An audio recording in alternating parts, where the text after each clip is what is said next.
Great British Manufacturing Podcast, brought to you by MTD, MFG and Jefferson.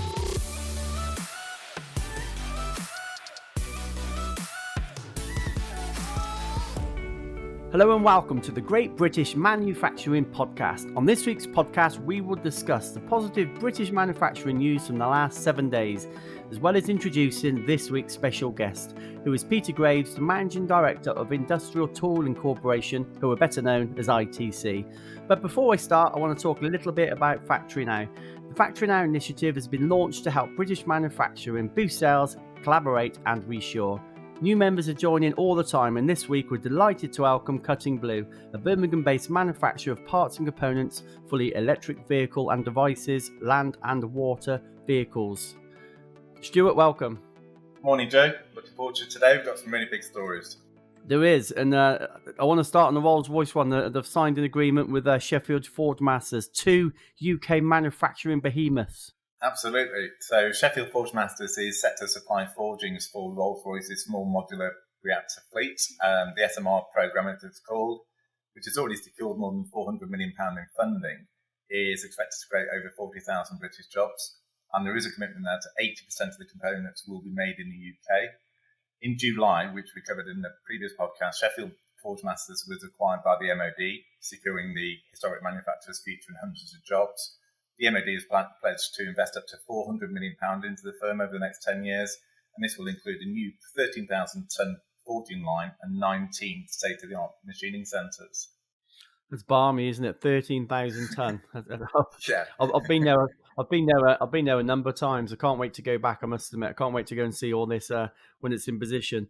Another update. We talked about this before, but Rivian, an American Amazon-backed electric vehicle manufacturer. This rumour won't go away, will it, about coming to the UK? What can you tell us? Yeah, so as I say, we have covered it before, but a few more details now. So the American-owned electric vehicle manufacturer Rivian is reportedly in advanced talks with the government about building a new £1 billion manufacturing plant in the UK.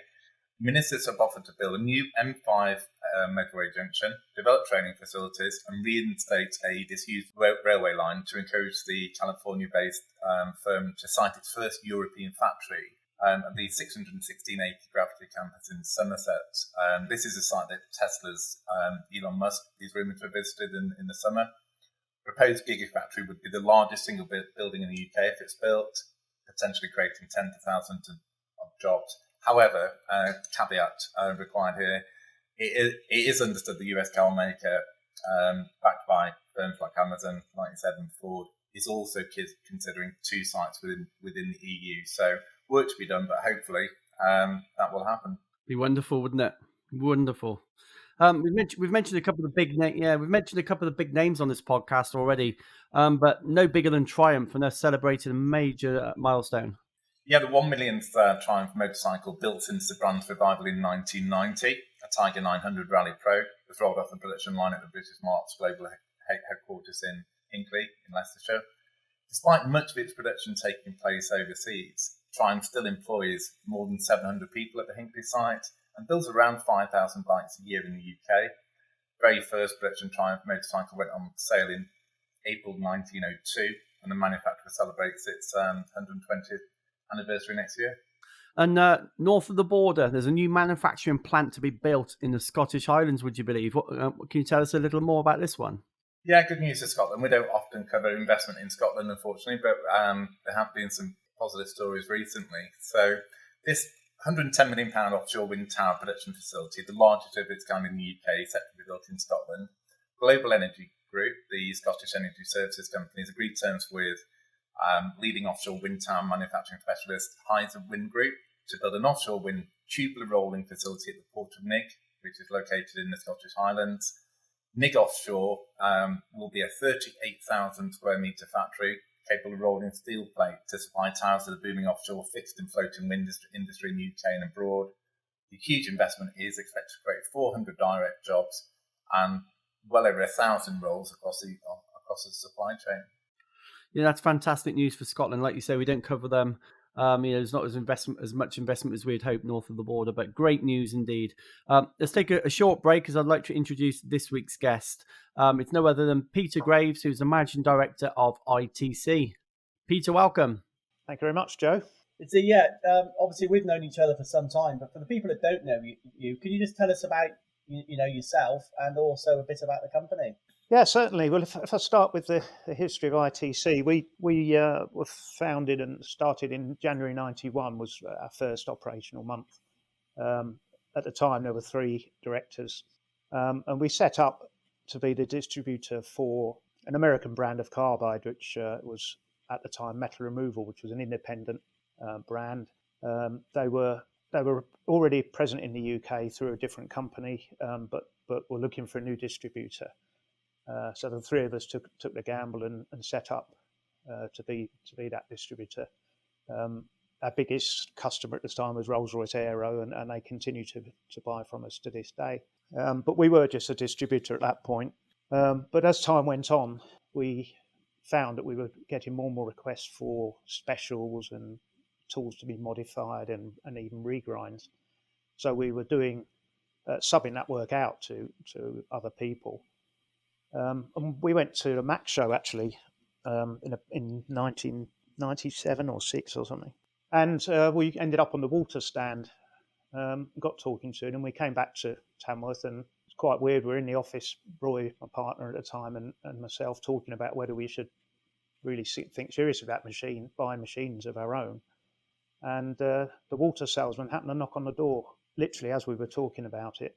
So obviously we invited him in, and in 98, we ended up with our first water machine. We just had a little lock-up, 1 water machine, a couple of Deckel hand S11 grinders. And then after a few years of doing our own work, we ended up moving to bigger premises, the ones we're at now, where we could have both our stores and our manufacturing and our sales office, etc.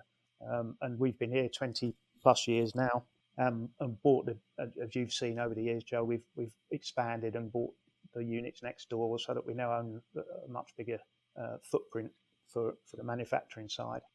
So now, since then, we've started with 1 machine. We've now got over 30 CNC machines. We've got 15 water machines. We've got 8 roller-matics. We've got several anchors.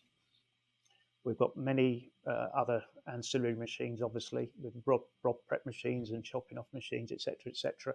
And we've invested in, as you've seen again, new machinery, but not just that, but the infrastructure that goes with it. So like centralised coolant systems and filtration, etc. So we've continued to be both a distributor and a manufacturer. I mean, we've got well over £3 million worth of stock here, including a lot of raw material.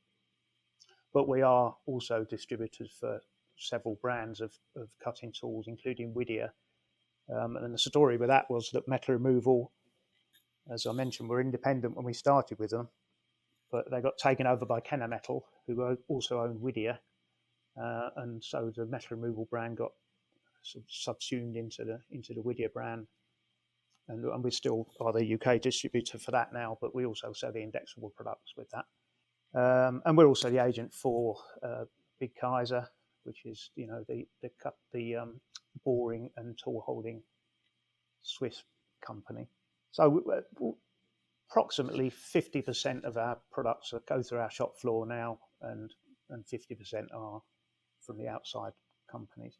And we're one of the UK's biggest, if not the biggest, solid carbide manufacturing company.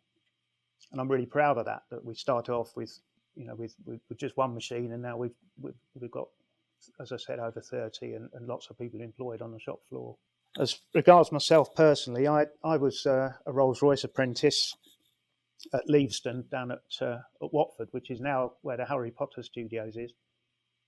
I did an apprenticeship there, went through the drawing office and ended up as in the purchasing department, and was doing special product cutting tools and jigs and fixtures, that sort of thing. And through that, I got to know several reps, obviously.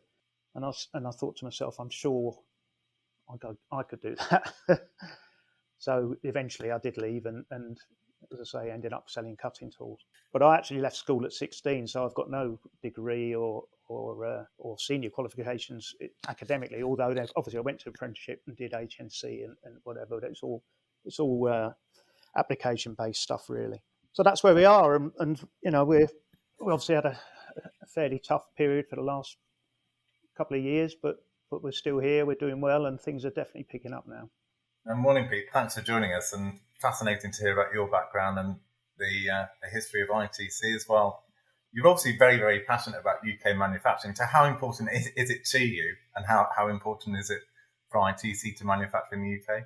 Well, from passionately is the right word, really. I mean, I've always felt the same, and from when I was probably 20 odd, it just seems that the government policy had no interest, and still to an extent doesn't have any interest in the manufacturing industry. And it's just, I've always felt we can't just live on supermarkets and banks. We need to be making stuff. And it's such a great feeling to be actually manufacturing and seeing, you start off with a bit of carbide rod, you end up with a very complicated special tool or even standards. But it's personally, we just need to be more investment in manufacturing in this country, definitely. And do you think that's changed at all? In recent years, do you think there has been more support for UK manufacturing, or the status quo remains really? They pay it lip service, don't they? But I mean, the only thing I can say is just in the last couple of years, they've obviously increased the tax relief on investment, which is an incentive to do more. But they generally, well, if you look at the current government, I'm afraid I don't really have a lot of faith that they're that particularly interested. As I say, they pay it lip service when it suits. But I suppose, without getting too cynical, this is what politicians tend to do. If it's the flavour of the month, then they'll talk about it and pretend that they're really interested in it. I don't really think there's a great passion for British manufacturing within government, to be honest. But personally, as I say, I'm really proud and pleased that we can do it. And it's been one thing that's been really fascinating through the COVID era is that we've taken on apprentices over the years. We've got currently 6 apprentices, but we've got several people on the shop floor who are ex-apprentices, and so far nobody who's gone through our apprenticeship has then left. But when we had obviously March last year and everything came to a virtual stop, we along with everybody else had to look at our staffing levels, and we asked for anybody was interested in voluntary redundancy. And the interesting thing was, on the shop floor we had 5 of the older guys put their hands up. A couple of them said that they did it because they really believed that the young kids should have a chance, which was nice to hear. So 5 guys did leave, which meant that the apprentices then could step up into their shoes, and it reduced the average age of our shop floor by about half overnight. I went down; it was like a youth club when it felt like. But it's great because it's we've been really lucky. All our apprentices have been absolutely fantastic. As I say, several of them have now come through and finished their apprenticeships and are working the CNCs and doing a really good job. And it's been great to see that and to be able to give that opportunity to young people, because they often get a bad press. But in our experience, all the guys we've had have been excellent. No, absolutely. And over the course of this year, we've covered an awful lot of reshoring stories, which has been great to report on. How important is it for people to buy British, to support local manufacturers, and also why people should buy British as well in terms of the economic impact and obviously the balance of trade and everything goes with that? But what are your thoughts on that, Pete?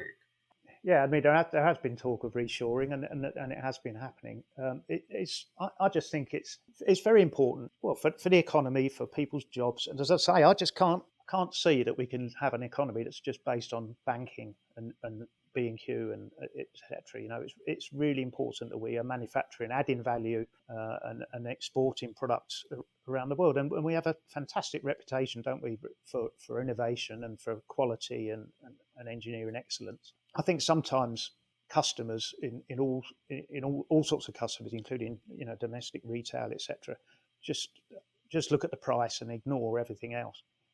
And we have we do export a fair bit of stuff, and the people who are buying our products abroad, they actually want it to say made in England or made in Britain on it. We have actually had to put that on some of our labels because it carries a lot of weight abroad.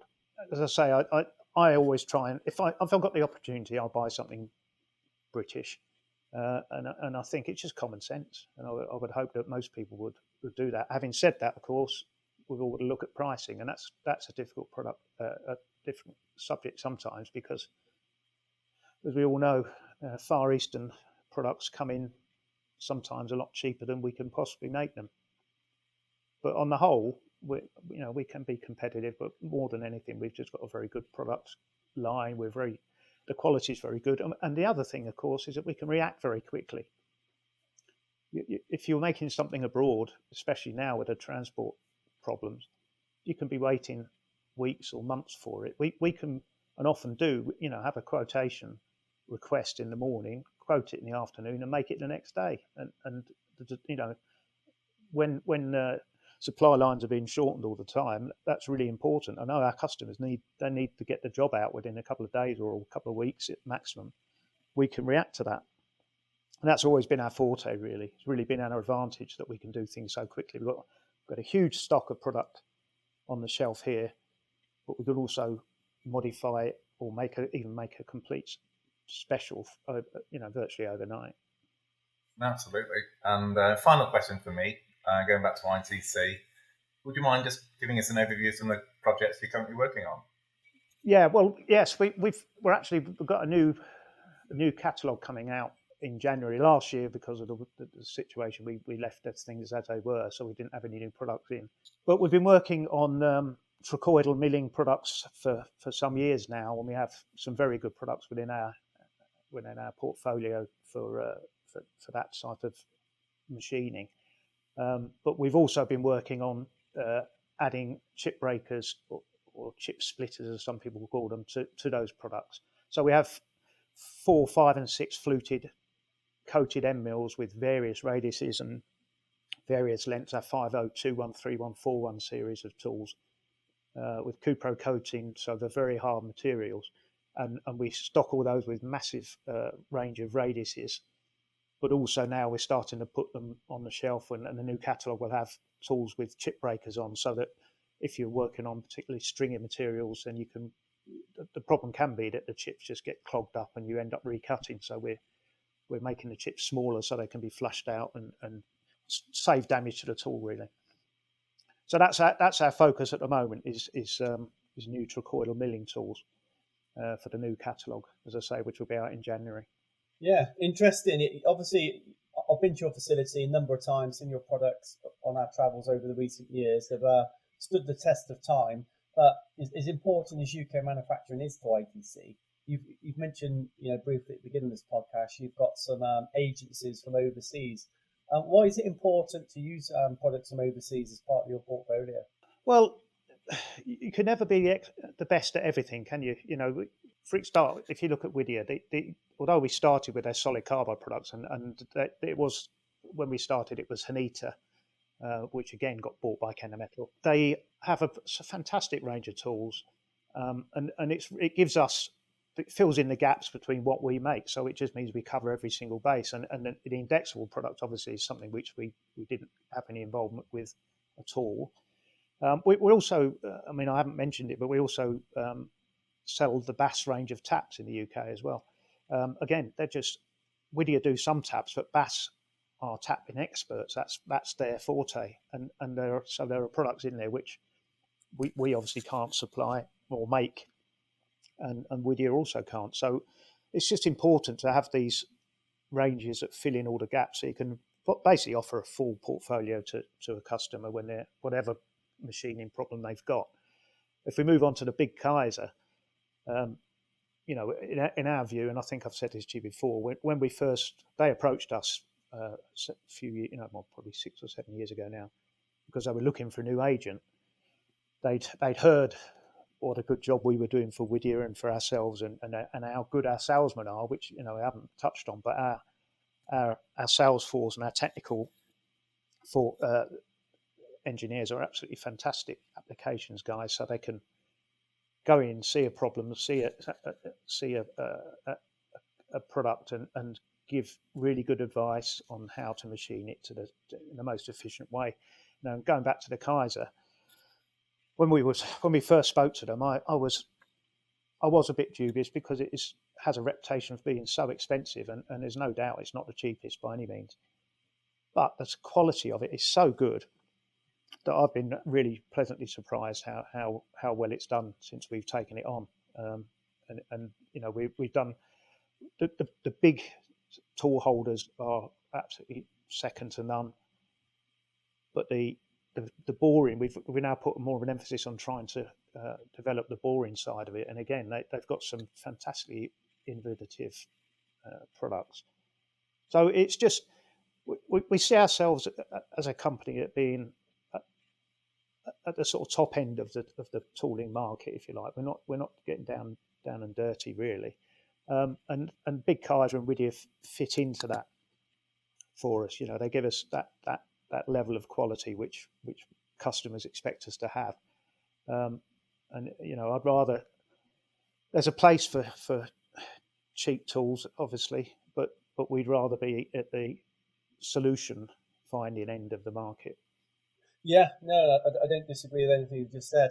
Just a final one from me. What's next for ITC? What are your ambitions, your aspirations? Yeah, what's coming next?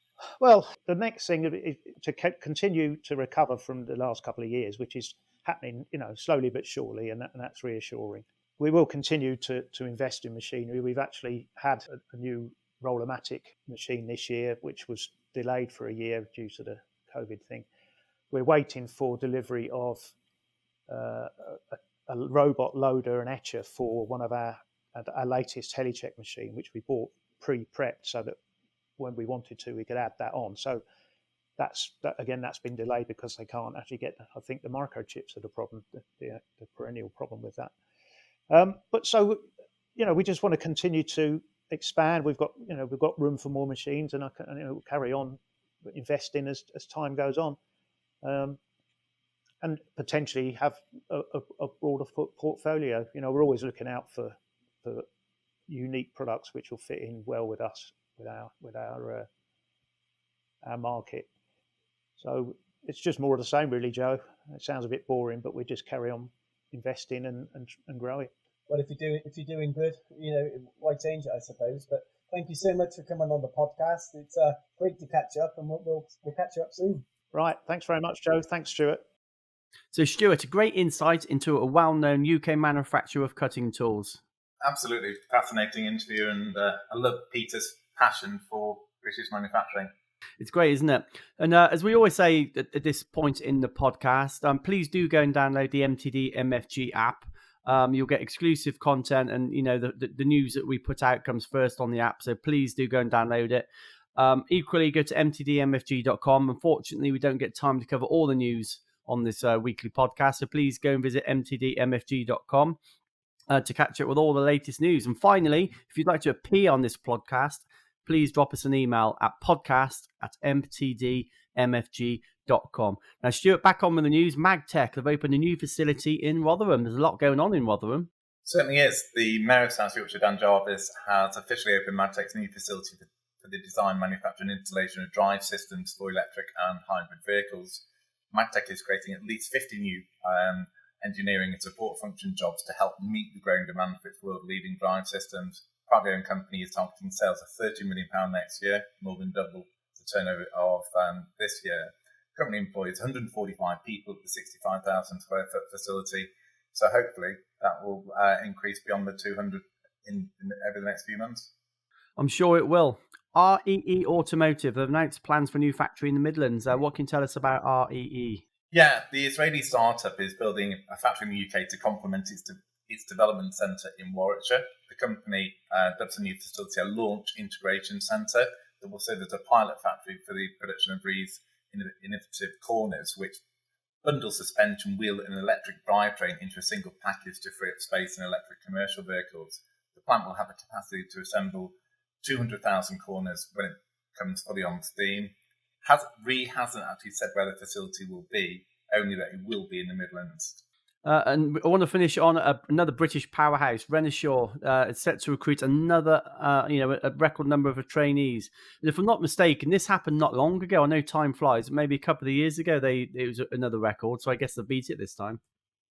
Yeah, their commitment to STEM and STEM engagement is extraordinary. It has been, like you say, for a number of years. So they're going to recruit a record number of trainees next year, with 96 graduates and 80 apprentices set to be recruited across its sites in South Wales and Gloucestershire. The firm is also offering over 100 placement opportunities, a mix of industrial and summer placements. Successful applicants for Renishaw's highly regarded graduate and apprenticeship schemes will receive on-the-job experience as well as tailored programs and training to ensure they receive the best possible learning experience.